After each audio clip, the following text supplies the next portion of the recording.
Pajak atau Pasar Horas Pematang Siantar mengalami kebakaran. Kebakaran hebat itu terjadi di gedung 4 lantai 2 Pasar Horas yang berada di Jalan Merdeka, Kelurahan Dwi Kora, Kecamatan Siantar Barat, Kota Pematang Siantar, Sumatera Utara, Minggu 22 September.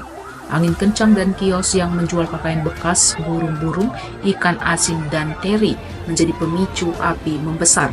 Api kian membesar dan mengeluarkan asap hitam mengepul serta merambat ke kios-kios sebelah.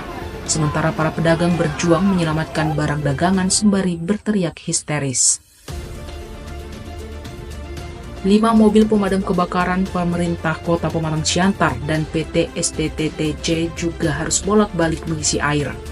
Personil polisi pun direpotkan untuk mengatur lalu lintas armada pemadam kebakaran karena ramai masyarakat yang menyaksikan peristiwa kebakaran di lintas utama kawasan perkotaan ini. Belum ada keterangan resmi dari aparat terkait penyebab